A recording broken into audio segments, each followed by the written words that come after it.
Bonsoir à toutes et à tous, nous réajustons nos masques, nos lunettes. Vous êtes sur Quelle Comédie, l'émission hebdomadaire consacrée à l'actualité de la comédie française. Je suis Béline Dola, Arthur Lenoir est avec moi, je le regarde. Ce soir, comme chaque lundi, Arthur filme et répond en direct à vos commentaires et à vos questions. Pour cette émission post-anniversaire, nous fêtions ce samedi le lancement de la saison Molière et le 400e anniversaire du Patron. Nous recevons Johan Gaziorowski. Bonsoir. Bonsoir. Comédien, pensionnaire de la troupe, comédien et metteur en scène. Klaina Clavaron, bonsoir. Bonsoir. Vous êtes également comédienne, pensionnaire de la troupe. Et enfin, Vincent Leterme. Bonsoir. C'est votre première fois ici, Vincent ? Pas tout à fait. Pas tout à fait. Pas tout à fait. Vous êtes déjà venu, mais avec c'était Judith, alors peut-être. Oui, avec Judith pour Quelle Comédie. Exactement.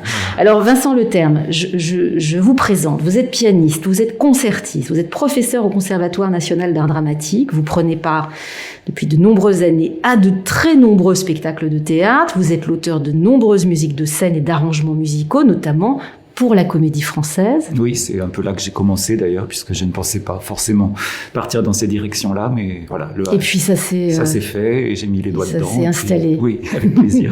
Enfin, pour moi, j'espère pour les autres aussi. Alors, Johan et Vincent, vous avez déjà collaboré tous les deux sur Les Serges et Mais Quelle Comédie. Et Mais Quelle Comédie. Oui. Voilà, donc nous vous recevons tous les trois pour parler d'un spectacle qui s'intitule D'où rayonne la nuit, sublime titre, Molière, Lully, impromptu musical, ça c'est pour le sous-titre. Ce spectacle sera donné au Studio Théâtre du 27 janvier au 6 mars, dans 10 jours. C'est donc la première. Johan Gaziorowski, vous en êtes l'auteur et c'est la première fois que vous mettez en scène vos camarades de la troupe. Oui, c'est la première fois. J'avais déjà fait une mise en lecture pour le bureau des lecteurs, mais c'est la première fois que là, on va au-delà de la lecture et qu'on bien au-delà. Oui. Crée un spectacle avec la troupe. Ouais. Et Vincent Leterme, vous prenez en charge la direction musicale et les arrangements de ce spectacle. Oui. Et Klaina, vous faites partie de cette distribution. Alors, Johan Gaziorowski, vous êtes acteur, je le disais, bon ça on s'en doute. Vous êtes également musicien. Oui. Vous êtes batteur. Oui, exactement. Je suis batteur. Vous êtes chanteur. Chanteur aussi. Et vous êtes danseur. Oh là, oui, alors danseur. C'est vrai que sur Mes Quelle Comédie, on a appris la danse. La jambe est souple. C'est la jambe souple. Ouais. C'est beaucoup de travail.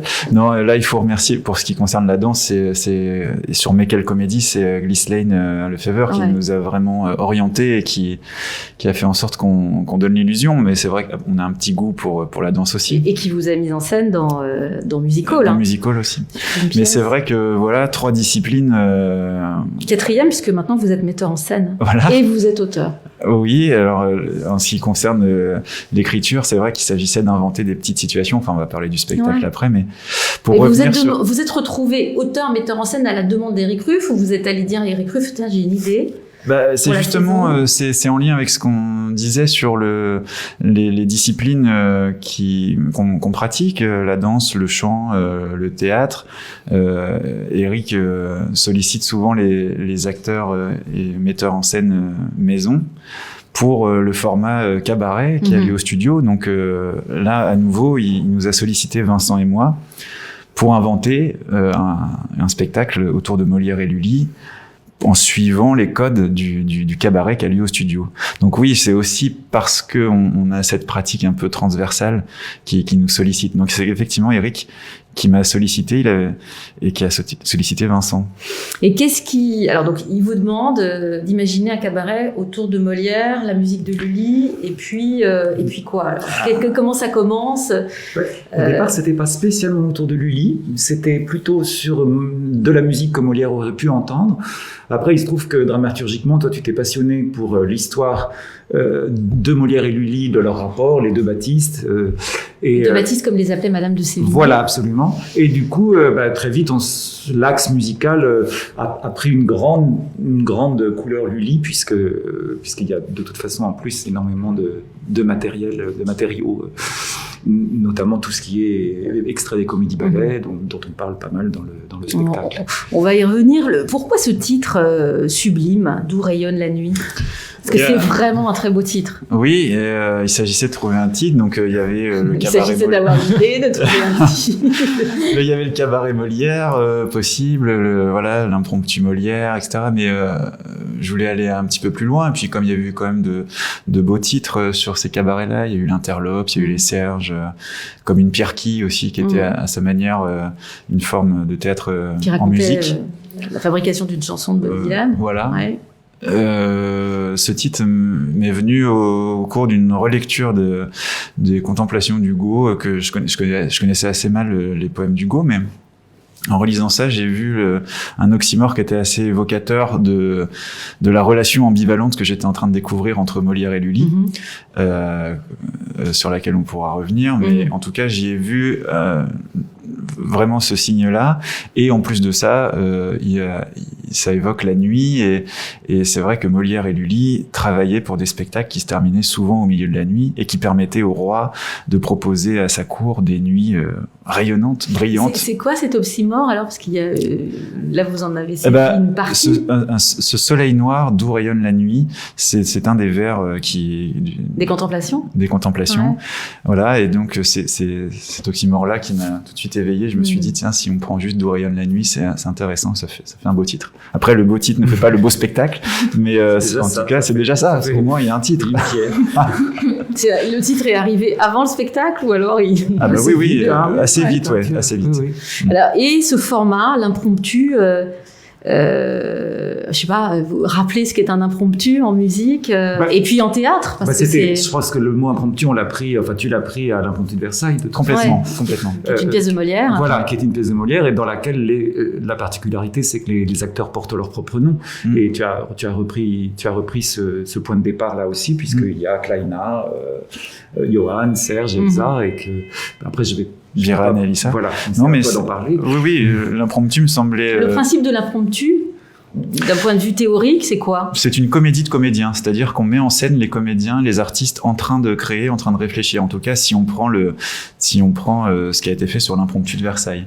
C'est la mise en abîme du théâtre, quoi. Le théâtre qui... Oui, vraiment. Et surtout, regarde le théâtre. Faire croire que c'est improvisé aussi. Faire croire que c'est une chose qui jaillit comme ça de rien, alors qu'en vérité c'est écrit et préparé. Donc c'est très formel en fait. Oui. Et ça vous a amusé d'écrire un texte? Ouais, parce qu'en fait, c'était quand Eric nous a soufflé l'idée de ce projet, on était en plein dans les confinements, dans qu'est-ce qu'on fait avec cette web télé, quel format on invente, et il y a eu le format de théâtre à la table qui s'est inventé. Pendant quasiment 8 mois, voilà. Vous avez fait du théâtre à la table toutes les semaines. Et je me suis posé la question de qu'est-ce que c'était un théâtre à la table, qu'est-ce qui faisait que j'étais assez alerté. Eric m'avait quand même parmi toutes les pistes qu'il avait évoquées, il m'a dit ça peut presque partir de la table, etc. Parce qu'au début c'était assez obscur pour moi, je voyais pas du tout comment je pouvais faire. Il m'a dit ça peut presque partir de la table. Et je me suis dit, c'est vrai que les théâtres à la table, on montrait aux spectateurs de la web télé une étape de travail qui est normalement cachée, qui est celle de la lecture, où on découvre une langue, un registre, une histoire, et je me suis dit que moi-même, découvrant l'histoire de Molière et Lully, être en position d'apprenant, je trouvais que c'était une stimulation intéressante aussi pour les spectateurs. Du coup, ce format permet de nous, sur le plateau, d'être en posture de méconnaissance, de non-sachant. En tout cas, de jouer la méconnaissance. De jouer la méconnaissance, puisque maintenant, c'est vrai qu'on devient assez aguerri. Kleina est calée sur toutes les dates de la vie de Molière et Lully. On va faire un petit récap. Kleina est notre garante historique, entre autres, parce qu'elle interprète aussi Armande à la volée. Donc voilà, c'était ça pour moi. Le format était idéal parce qu'il permettait de montrer une équipe en travail et en recherche. Et donc, vous vous lancez dans l'écriture, Johann Gasiorowski. Oui. Est-ce que c'était inédit comme exercice pour vous, ou est-ce qu'en fait vous écrivez des pièces tout le temps cachées dans votre loge et vous ne l'avez dit à personne? J'écris en secret, personne ne le sait. Non, vous écrivez? Ouais, j'écris des choses, mais je les ai jamais partagées. J'ai écrit des fictions radio, des petits. Quand j'étais plus jeune aussi, l'exercice de l'écriture m'a toujours intéressé. J'ai toujours gardé pour moi. J'ai très peu partagé ou en tout cas mis en scène mes propres textes. Ça, c'est quelque chose que je découvre. Après, sur les aspects plus techniques de l'écriture, je me souviens d'une rencontre que j'avais eue avec une autrice qui s'appelle Marion Aubert, à la Comédie de Saint-Étienne, qui m'avait marqué parce qu'elle nous voyait travailler la veille, par exemple, en improvisation sur un thème. Et le lendemain matin, elle revenait avec un texte écrit qu'elle avait écrit dans la nuit, etc. Je me disais, tiens, c'est quand même assez incroyable. Qui prenait appui sur l'improvisation. Sur les improvisations de la veille. Et donc, c'est sa méthode à elle, et ça m'avait beaucoup marqué. Et au moment où je me suis dit que j'allais faire ce spectacle, j'ai commencé par écrire une scène, en fait, que j'ai envoyée à Vincent tout de suite pour lui dire, voilà l'angle où je vais aller. J'ai écrit la scène où quand Éric Ruche m'appelle pour me proposer le projet. Et c'était sur la place Colette, je sortais de répète, il m'appelle. Vous poursuivez votre correspondance avec Éric Ruche. Exactement. dans Mais quelle comédie. Voilà. Donc j'ai commencé par écrire. Ça commence par une lettre. J'ai commencé par écrire cette scène qui me semblait assez rigolote aussi, où Éric me propose de travailler autour de la musique baroque et que j'y connais absolument rien. On va revenir à la musique baroque. Et puis que dans la foulée, j'ai appelé Vincent Leterme qui me raconte que ah oui, mais moi je suis pas spécialiste non plus, mais il y a des choses à découvrir. Donc il y avait une succession de choses. Je me suis dit il faut que je l'écrive. Et cette première scène-là, qui n'existe plus vraiment en fait dans le spectacle, a été le déclencheur où je me suis dit si j'arrive à continuer à tirer ce fil-là, ça peut m'intéresser. Et finalement, c'est ce qui s'est passé. Ça m'a intéressé, j'ai tiré le fil et au fur et à mesure de mon apprentissage, j'ai écrit des situations qui ne sont pas des reconstitutions historiques, mais des situations un peu fantasmées autour de l'histoire de Molière et Lully. Alors, votre intérêt, votre attention se sont portés précisément sur cette relation, Molière et Lully. Giambattista. Oui. Les deux Baptistes. Pourquoi, en fait? À quel moment ça a cristallisé puisque apparemment c'était pas forcément le cahier des charges, enfin la feuille de route de départ, on va dire. Parce que c'est une histoire passionnante, romanesque, méconnue, mystérieuse. Tout ce qui concerne Molière, on a l'impression à un moment donné devient mystérieux.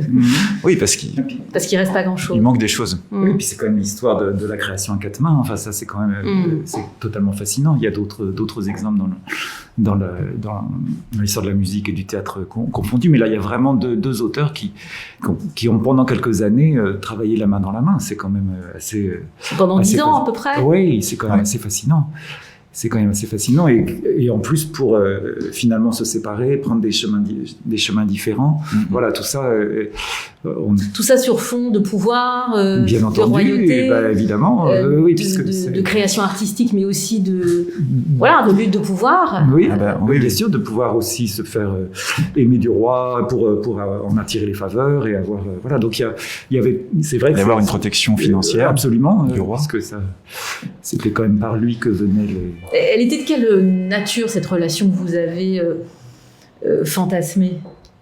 Déjà, entre Molière et Lully, c'est deux artistes qui se regardent dans les yeux, qui se comprennent, qui sont au summum de leur art au moment où ils se rencontrent. C'est-à-dire, ils ont le même âge? Non, Molière est un peu plus jeune. Lully est un peu plus vieux, hein, c'est ça. Ouais.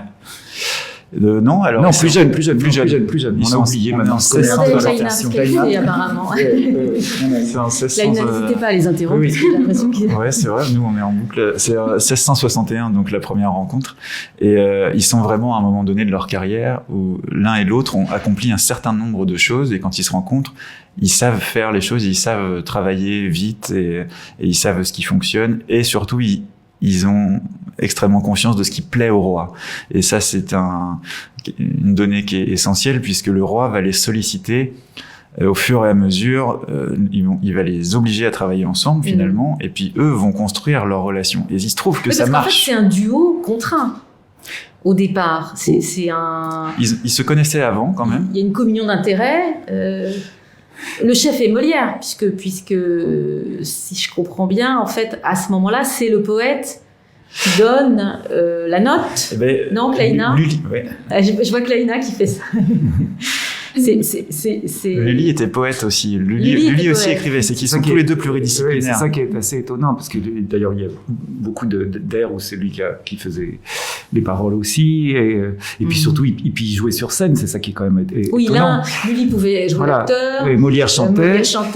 Voilà, donc cette frontière très poreuse, évidemment, c'est assez fascinant pour eux. Et ça vous parle, Cléina, Johan, finalement, vous êtes dans cette situation-là de pluridisciplinarité. Vous, c'est la première fois que vous chantez dans une pièce ouais. Oui. Oui, je chante à l'extérieur, mais oui, c'est la première fois. Ah, vous chantez à l'extérieur. Vous chantez. Oui. D'accord. Parce que on verra après cette émission les images de la répétition. Ah, d'accord. Et on vous voit prendre du plaisir. En tout cas, on a l'impression. Tout le corps y est. Vous chantez avec Elsa Le Poivre. C'est une scène où vous répétez justement un chant. Cette pluridisciplinarité-là, la leur, elle fait écho avec la vôtre, non ? Ouais, bien sûr, c'est quelque chose qu'on constate à chaque répétition. Déjà, Vincent et moi... Ça vous touche ou alors vous êtes juste en train de répéter, ou pas vraiment, vous n'êtes pas obligé d'être ému par cela, hein ? Ah si, on est complètement ému par ça. On n'est pas tous les jours en train de se le dire, mais c'est vrai qu'avec Vincent, des fois, on se dit, c'est quand même étonnant. On est Vincent, directeur musical, et moi, dans la posture de metteur en scène, auteur. C'est Lully et Molière. Ce qui a été hyper... non, justement, on se dit, on en plaisante, mais on n'a absolument pas leur talent d'exécution. Il y a des résonances quand même. Mais il y a des résonances, et notamment dans le rebond que Vincent, quand je faisais lire à Vincent des scènes, tout de suite Vincent, ça éveillait quelque chose chez lui, et inversement, quand il me proposait des musiques, des chansons, ça éveillait mon imaginaire aussi. Donc ce stimuli-là qu'on constate puisqu'on travaille tous les deux, on se dit que forcément, c'est Molière et Lully ont éprouvé cette chose-là aussi. C'est-à-dire ce que eux ont vécu pendant ces 10 ans de compagnonnage. Quelque chose qui pourrait y faire penser. Quelque chose qui fait penser. Oui, parce qu'effectivement, il y a quand même des zones d'ombre sur leur collaboration, bien sûr. Mais, enfin, c'est quelque chose du même ordre. C'est vrai que moi, j'ai essayé de proposer à Johan des musiques qui me semblaient résonner avec ce qu'il avait écrit. Et puis du coup, c'est vrai que ça j'ai l'impression, je touche du bois, mais qu'on a mis en place un chemin musical qui résonne très, ça veut dire justement, en tout cas pour nous, qui résonne avec le chemin dramaturgique aussi. Et qu'on a choisi aussi. Moi, c'est vrai que je pensais aussi qu'il fallait choisir de la musique qui gagne à être... qui soit intéressante dans la prise en charge par les acteurs, donc une chose où il y a beaucoup de jeux possibles. Vous êtes adapté justement à cela, oui, forcément, oui. Tous les jours. Au caractère des... Comment ? Tous les jours, même tous encore, on répétait tout à l'heure. Oui, puis c'est vraiment l'intérêt. Et en plus, si on relie ça au travail des cabarets qu'on a pu faire, moi j'en ai pas fait tant que ça, mais j'en ai fait un petit peu, et puis il y a eu même Calcomédie, il y a eu tout ça. À chaque fois, on retaille le morceau. Il faut le réinventer. Donc là, on est exactement dans le même type d'exercice, même si on est avec des instruments anciens, un théorbe. Alors, donc vous avez effectivement, on parlera de la distribution, et vous avez donc des acteurs et des musiciens et un ténor. Et un ténor. Ah bah non, moi je suis ténor, mais cela dit, non, il n'y a pas de ténor. Non, il y a une basse de violon, et un théorbe. Ah d'accord. Le musicien qui est théorbiste, c'est le qui joue du théorbe. Oui. Ils sont 4 en tout, mais ils seront 2 sur scène, en alternance. Voilà. Oui, parce qu'ils... Mais et là aussi, puis ça c'est une chose qui m'a toujours intéressé, on a tout de suite été d'accord que les 2 musiciens étaient des personnages à part entière de... Vous les avez intégrés dans votre... Ah totalement, c'est comme ça qu'on leur a proposé c'est comme ça que je leur ai proposé l'aventure, c'est vraiment de faire partie de cette narration, de cette recherche, de ce questionnement, et d'être vraiment... D'ailleurs, ils jouent le jeu formidablement bien, je trouve. Et du coup, ils apprennent tout par cœur, comme les musiciens, comme les comédiens, pour être dans la même souplesse. C'est-à-dire qu'ils apprennent le texte des comédiens ? Non, mais ils apprennent surtout toute la musique. Ils ont leur partition à apprendre. Et ils ont surtout toute la musique à apprendre par cœur, ce qui est Ce qu'on ne fait pas forcément nous musiciens, il y a des tas de spectacles où on peut jouer, on est content d'avoir la partition et même c'est rassurant pour les autres parce qu'on sait qu'on peut rattraper. Moi comme pianiste, je suis bien placé je connais bien cette situation-là. Là, tout le monde est dans le grand bain en même temps puisque il faut que les musiciens, les instrumentistes connaissent les parties de chacun et c'est vraiment de la musique de chambre qui est une chose que nous aimons. L'idée, c'est d'être en recherche à 8, donc il y a 6 comédiennes et comédiens, et les 2 musiciens, la musicienne et le musicien, et c'est tous les 8 qui cherchons. Ça veut dire qu'après l'écriture de ce texte, vous continuez à cheminer tous ensemble. Ouais, voilà, c'est ça. C'est que, voilà, tu vois, ce qu'on a fait cet après-midi, par exemple, c'est qu'on ajuste des choses aussi avec les musiciens. Les musiciens sont pas à un endroit figé, puisqu'on représente une salle de répétition. Ils se déplacent de la même manière qu'ils peuvent se déplacer en salle de répétition. Ils dialoguent avec nous, et voilà. Et donc il y a un jeu aussi pour eux de dire des mots. Donc c'est assez nouveau pour eux. Et puis en même temps, ils doivent apprendre par cœur leur partition, ce qui est aussi qui est moins habituel. Ça arrive, bien entendu, mais et puis ils ont un temps de répétition beaucoup plus long que pour un concert. C'est ce que j'ai compris aussi, c'est qu'ils étaient habitués par exemple à préparer un concert en 1 semaine voire 2 semaines. Et là, c'est 1 mois et demi de répétition, donc ça bouleverse aussi leurs habitudes. C'est hyper intéressant. Klaina, vous jouez votre rôle, donc donnez-nous la distribution. La distribution, les autres membres de la troupe qui sont qui participent à cette pièce. Avec qui chantez-vous? On chante tous ensemble. Il y a même des moments où on chante même avec les musiciens. Ouais. Donc c'est plutôt très intéressant. Il y a Biranba, il y a Elissa Lula, il y a Serge Dassarian, il y a Elsa Le Poivre. Il y a Johan. Oui, voilà. Et toi? Oui, moi. Et moi, et toi? Sûr. Et les musiciens? Et oui, il y a des chants qu'on fait vraiment tous ensemble avec 8 voix, justement. Voilà. Et à chaque fois, on est à peu près... et vous jouez Klaina? Oui, je joue Klaina et aussi Armande. Et en fait, chaque personne a plusieurs rôles, à peu près. Et vous oscillez comme ça entre... un faux réel et un personnage de fiction. Oui. Est-ce que votre Klaina, c'est un personnage de fiction, la Klaina qu'il a écrite pour vous? Non, il est parti plutôt de nous. Parfois, il y a même des moments où... Vous aviez des commentaires désobligeants à faire sur... Non, mais c'est vrai que la première fois qu'on a lu les textes, on s'est rendu compte que c'était vraiment très proche de nous et même de situations qu'on avait vécues ensemble. Par exemple, il nous avait montré une photo d'une scène et donc à la cantine ici à la cantine ici, et c'est Elissa Lula qui nous a montré une photo de Chambord. C'est ça. Et donc il a écrit une scène à partir de ça, et en fait nous on avait juste regardé cette petite scène, et voilà, la reconstitution de la scène du bourgeois gentilhomme. C'est ça, à Chambord. Voilà, au château de Chambord. Au château de Chambord. Oui. Exactement. C'est une toute petite salle, et on se demandait comment ils faisaient pour jouer des comédies-ballets aussi énormes. Et donc nous on est restés sur ce petit moment-là, et on revient. Et là, Johan nous montre cette nouvelle scène qui est arrivée, et en fait, c'est exactement ce qu'on aurait pu dire à ce moment-là. Et la cantine. C'était donc en fait, vous êtes allé convoquer pour l'écriture de cette pièce des choses... Ma grande jubilation, c'était d'écrire pour eux en pensant à eux, puisque j'avais eu la chance je les ai sollicités en amont, et puis j'ai commencé à écrire une fois que j'avais ma distribution. Et donc j'ai pensé à eux, certains que je connaissais, d'autres un peu moins. Donc je les entendais dire les répliques, et j'ai écrit du coup pour eux. Donc et c'est vrai qu'il y a aussi des scènes des fois qui sont nées de situations qu'on a vécues au tout début des répétitions, dont cette scène à la cantine dont tu parles, Klaina, qui se retrouve maintenant dans le spectacle. Et comment qu'est-ce qui a nourri votre travail, votre réflexion sur cette relation Lully-Molière? Vous êtes allé, parce que vous dites finalement on n'a pas beaucoup d'informations, donc il y a beaucoup de choses fantasmées. J'imagine que vous avez quand même utilisé je sais pas, la biographie de Georges Forestier qu'on a beaucoup vu bien samedi, enfin que voilà, vous êtes allé chercher c'est des extrêmement... dates en tout cas. Oui, même si on n'arrive plus à dire qui est le plus vieux des deux, mais pourtant il y a quelques semaines on le savait encore très pertinemment.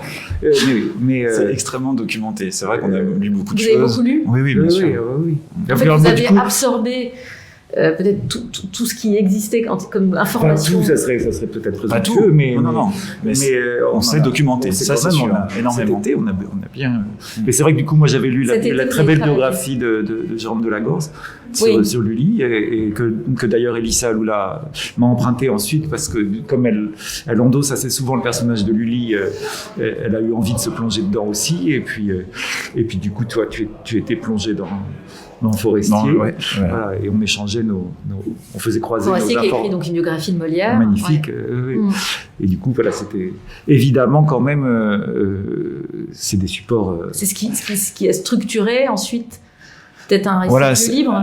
C'est ça. Et puis c'est surtout que j'ai isolé des étapes qui me semblaient intéressantes à raconter dans cette relation entre Molière et Lully qui dure 10 ans. Il y a des étapes quand même charnières, à savoir dans un premier temps comment on travaille ensemble, quelle méthodologie on adopte, sachant que là-dessus on a peu de documentation. C'est à nous aussi de faire en fonction de regarder comment on a fait pour créer des spectacles musicaux ici par exemple. Ça il y a cette étape-là. C'est très beau comme écho et effet miroir. Oui. Mon anniversaire. Oui, bien sûr.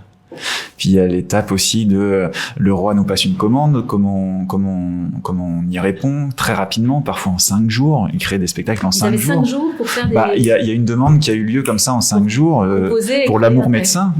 L'amour médecin s'est créé en 5 jours. Et alors, il y a une fête à faire, il faut... Ah oui, donc la vélocité, la troupe du français, finalement, aujourd'hui, c'est... rien par rapport à ce que c'était. Ah oui, bah ouais. Non, mais on pose. Et puis il y a l'étape qui est le point d'orgue un peu de notre narration. C'est ce qui se passe en 1672, quelques mois avant la mort de Molière. C'est d'un seul coup la rupture esthétique. Lully qui souhaite aller vers l'opéra, qui en obtient le privilège du roi. C'est-à-dire ? Ça veut dire qu'il est le seul détenteur des droits de l'opéra en France. Ça veut dire que dès lors que quelqu'un veut monter une tragédie lyrique, il doit avoir l'autorisation de Lully. Et une tragédie lyrique ou même un théâtre avec des musiciens sur scène, avec plus de 2 instruments sur scène. Ça contraint absolument Molière. Et donc Molière, par je ne sais quel biais, obtient le brouillon, est au courant du brouillon de ce décret qui va bientôt sortir avec toutes ces contraintes. Et il y a une intrigue qui se crée parce que c'est plus possible de jouer quoi que ce soit, aucune comédie-ballet sans l'autorisation de Lully. C'est-à-dire que Molière doit en référer à Lully pour jouer les choses qu'ils ont créées à 2. Et donc ça représente même un dommage économique pour Molière qui doit faire tourner ses pièces. Bien sûr, surtout que c'est des pièces à succès. C'est des pièces qui sont... Et alors, quelles pièces ont-ils créées ensemble, justement ? Vous avez... J'ai des notes, si vous êtes... non, tout va bien. Non, là, ça, on est encore on est assez calé, là. Depuis, entre les fâcheux et Psyché, voilà, les très connus, c'est M. Poursognac et le bourgeois gentilhomme. Ouais. Voilà, mais il y a les plaisirs de l'île enchantée, les amants magnifiques. Là, c'est un peu dans le désordre. Le mariage forcé. Bien entendu. Mariage forcé. Le Sicilien. Mariage forcé, le Sicilien. Psyché, donc on a dit. Et Psyché, donc, qui a été le point d'ordre de leur collaboration. Que d'ailleurs, après, Lully a repris quelques années plus tard pour en faire un opéra. Et alors, qu'est-ce qui se passe pour ce pauvre Molière ? C'est quelques mois avant sa mort. Ah oui, on est quelques mois avant sa mort.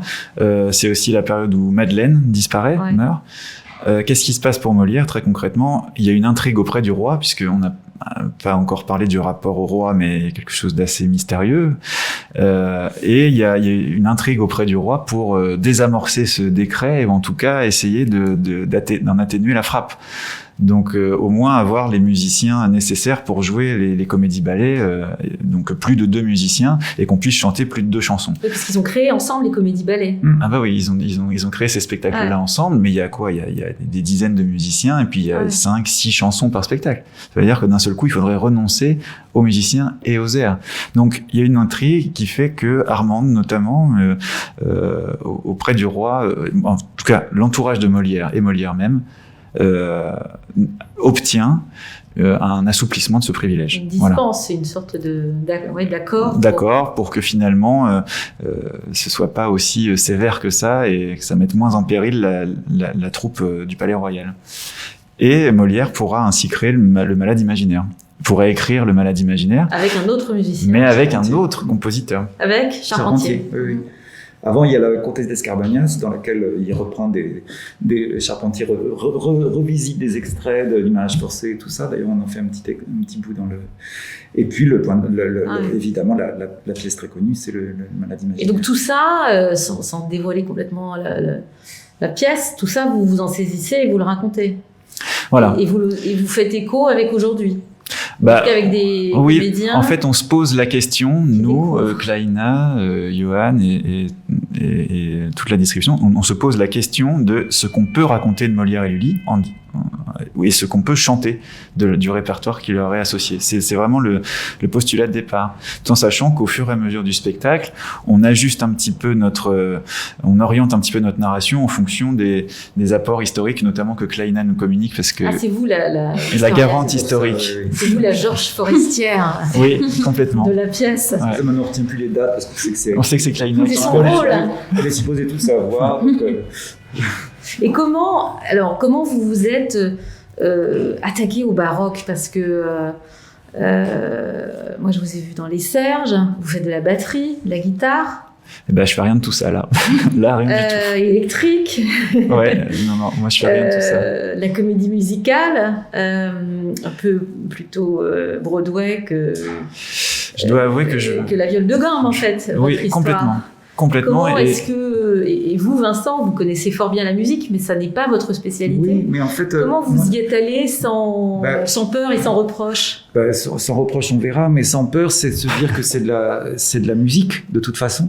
Donc, en fait, moi, je suis quand même un peu habitué à me promener dans des répertoires assez variés et essayer toujours de se dire abordons-les avec simplicité et sincérité et puis on va voir ce qui normalement, j'allais dire, quand la musique est bonne, mais si la musique est bonne, elle va donner quelque chose si les mots et la musique sont ensemble, ça va donner quelque chose. Si l'interprète est justement relié avec lui-même, eh bien voilà, peut-être qu'on n'aura pas des versions les plus idiomatiques, ou plutôt pas tout à fait dans les canons de l'ornementation et tout ça, puisque c'est une autre pratique. C'est une musique très codifiée, la musique baroque. Oui, quand même, oui, bien sûr, mais en fait, je sais pas, quand on a commencé, je te faisais écouter des mélodies, puis tu te disais, mais c'est vraiment... Moi, je me suis laissé guider complètement. C'est une belle mélodie, ça. Puis après, on s'est mis à appeler ça des chansons. Enfin, finalement, parce qu'on était dans l'optique du cabaret, donc les morceaux, finalement, ce sont des chansons. Oui, alors qu'on appelait ça plutôt des airs, ou enfin voilà. Mais on s'est dit qu'on allait essayer de les traiter comme des chansons. Et comment, alors, vous avez travaillé avec les comédiens? Même si, Kleina, vous chantez du baroque ou vous chantez... Non, je chante pas du tout du baroque. Vous chantez Jean-Jacques Goldman. Non plus.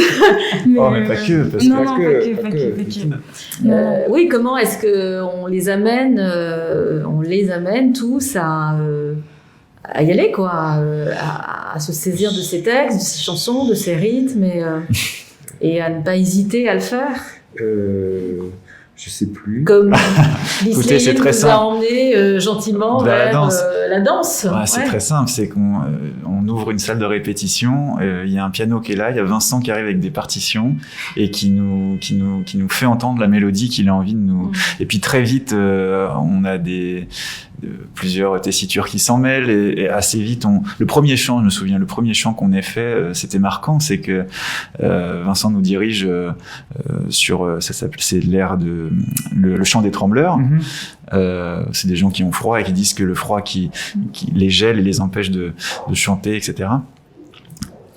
C'est la première chose qu'on a répétée, je sais pas si tu te souviens, et moi ça m'a fait une impression, j'ai eu des frissons d'entendre toutes ces voix qui s'en mêlent, et je me suis dit d'accord, donc si la première journée de répétition, on arrive à provoquer quelque chose, provoquer cette vibration-là qui est assez touchante, allons-y. Et puis au fur et à mesure des semaines, on s'est engouffré dans les chants à plusieurs voix, à 2 voix, parfois en solo. C'est ça, hein? Oui. Bah oui, on a reçu les partitions. Après, c'est vrai qu'on n'a pas forcément l'habitude de lire des partitions. Surtout les partitions de Vincent qui sont très très énigmatiques, beaucoup plus lisibles que les partitions de... Elles sont manuscrites. Parce que Vincent, il est presque, pas exactement de l'époque de Lully, mais presque, je ne sais pas encore très bien faire des choses...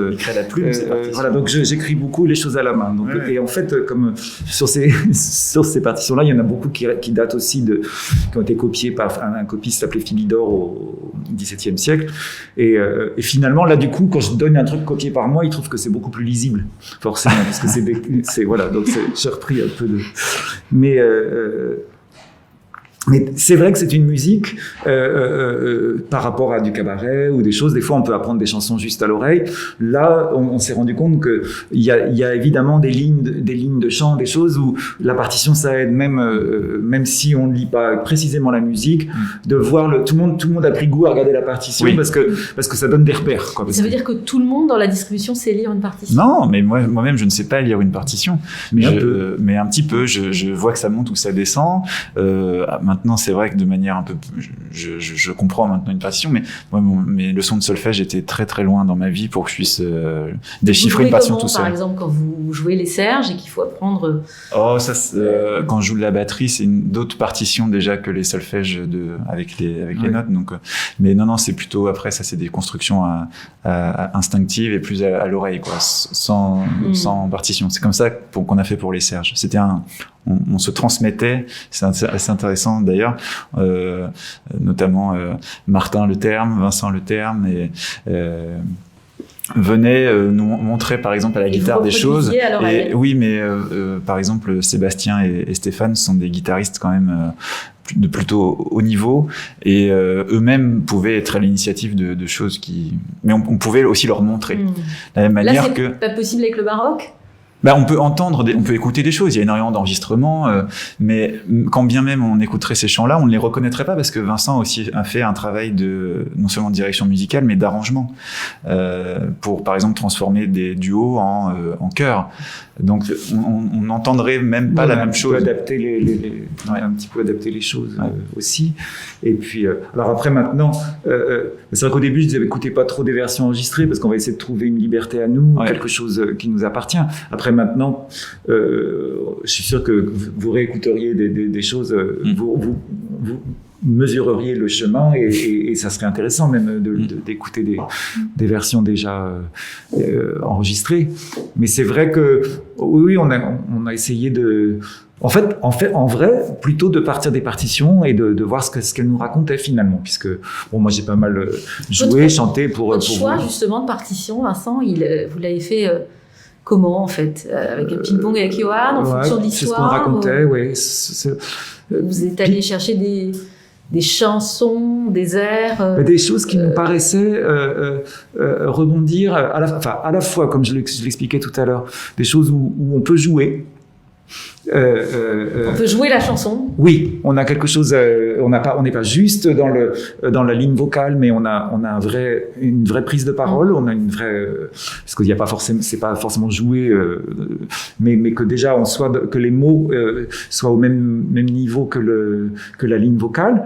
Et puis ensuite, c'était des choses qui, petit à petit, on voyait que ça pouvait répondre à ton écriture. Voilà. Alors moi, j'ai eu tout de suite deux, trois idées de choses qui me paraissaient frappantes. Par exemple, le truc des trembleurs, c'est quand même... C'est-à-dire, c'est amusant. Et c'est même pas du tout... Ça, c'est un extrait d'opéra. Donc, en fait, il y a deux ou trois chants de Lully qui viennent de ces opéras quand même, parce qu'il n'y a pas de raison. Il était drôle, Lully, parce que c'est pas la... Eh ben, on dirait. C'est pas la réputation. Mais si, puisqu'il faisait le moufti, il faisait dans le Bourgeois, il faisait les rôles, il faisait quand même en tant qu'acteur, hein, ouais. Comme oui, acteur, chanteur, je crois que il faisait d'après les témoignages, c'est ça? Oui, parce qu'on a fait une visite en fait à Versailles ensemble et on a eu... Ah, vous êtes allés voir tous ensemble là? Oui, on a fait une journée c'est génial. La classe. Oui, c'était très intéressant parce qu'il y avait différents intervenantes qui nous ont un peu expliqué les rapports entre Molière, Lully, le rapport entre la scène, tout ça, et on s'est rendu compte en fait que Lully était quelqu'un de très drôle, même si au final il n'a pas très bonne réputation. Il jouait beaucoup dans les pièces de Molière et à chaque fois il faisait les rôles les plus drôles, quoi. Donc on peut quand même se dire que c'était pas seulement c'est pas les grandes ouvertures françaises et point barre. Pas que c'est vrai que c'est lui qui a mis au point le style d'ouverture à la française. C'est vrai qu'on entend ça, on est tout de suite on se dit c'est le grand siècle, c'est voilà. Exactement. Et en fait d'ailleurs oui, c'est peut-être la première chose à laquelle on pense, mais en fait non, il y a beaucoup de fantaisie, il y a beaucoup d'imagination.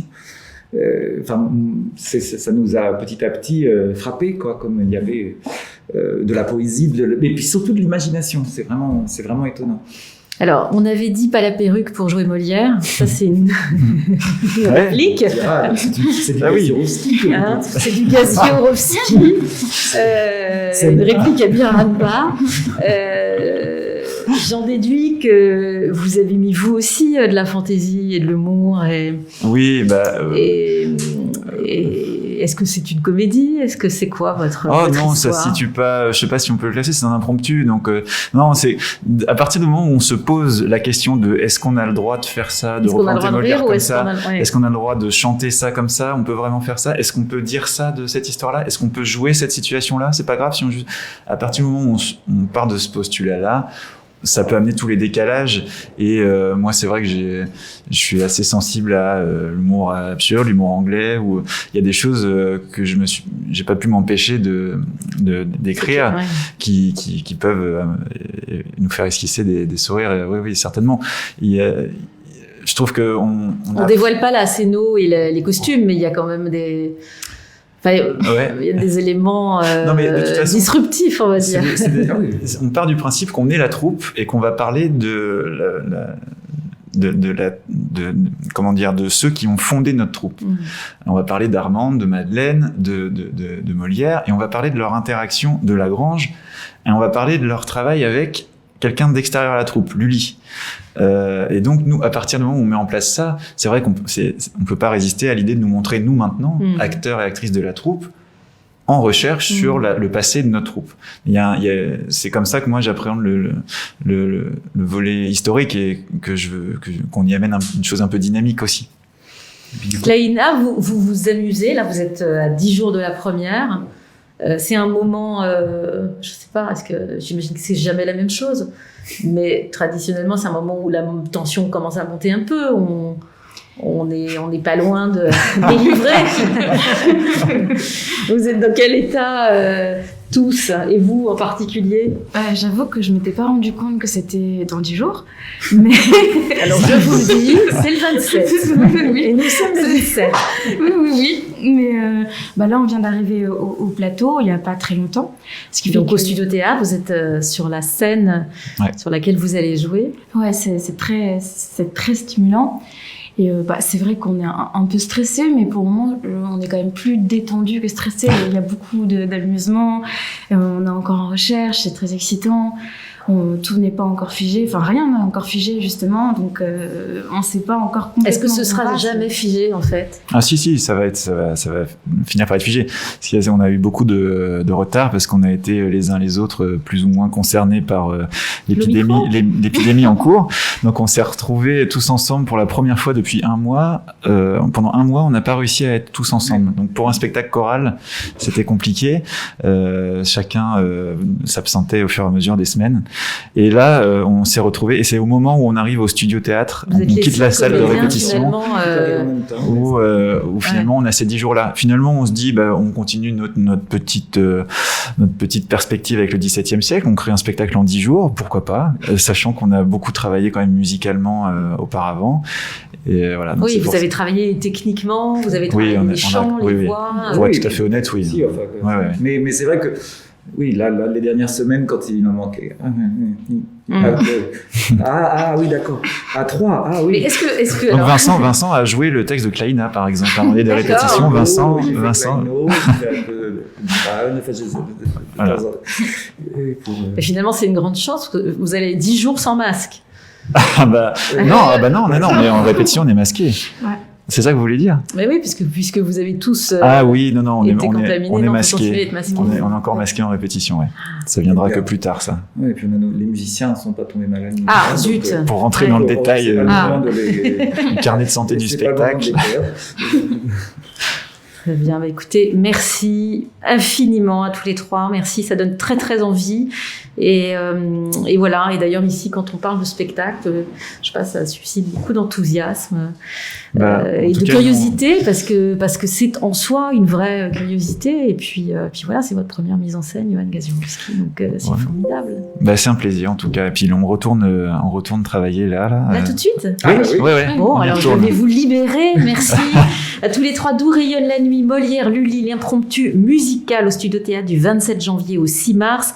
Écrit et mis en scène par Johan Gaziorowski, direction musicale et arrangement Vincent Leterme avec Laïna Clavaron, Serge Bagdasarian, Elsa Lepoivre Biranba, Elissa Aloula, les musiciens Elena Andreev, Victorien Di, Cécile Vérol et Nicolas Vatine.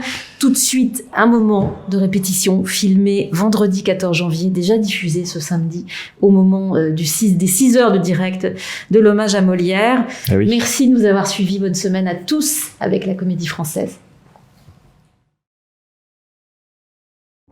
Direct. Non, peut-être pas direct. Non, mais je veux pas décider sans Vincent. Ouais. D'accord. C'est juste comme on arrive des gros trucs. Tac, tac. Oui, c'est ça. On écoutera aussi comment ça sonne.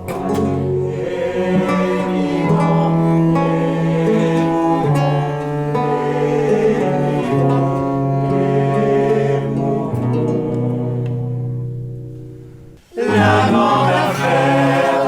grande affaire est le plaisir. La grande affaire est le plaisir. Et le plaisir.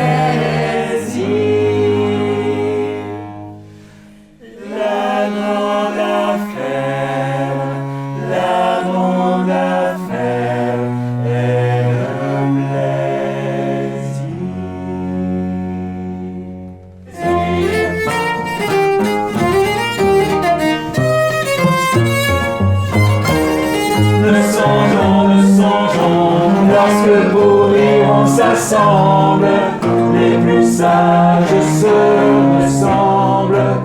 C'est là où j'arrive. C'est là où il faut les notes. Ah, et c'est là que tu dois. Ouais, enfin, en tout cas que je me le travaille, c'est aimable jeunesse. C'est ça. Aimable jeunesse. C'est bien. Très bien.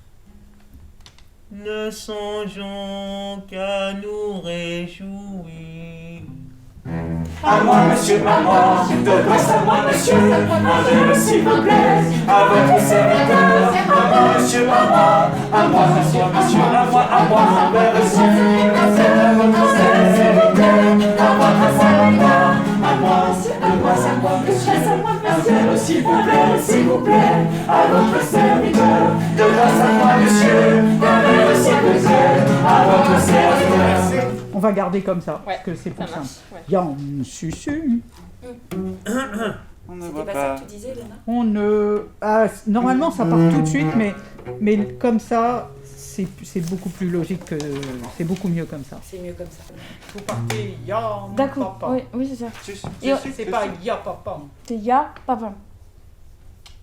Il n'y a pas Grand papa. papa. Je comprends plus en fait. Normalement, Non, mais la ça. comme c'est écrit, c'est Yann Susu. Ah oui, voilà. Oui. Ah, pardon, non, j'étais à Ouais. l'autre. Oui. Donc c'est Yann Susu. Susu. Jurons, Baptiste, une ardeur sans limite.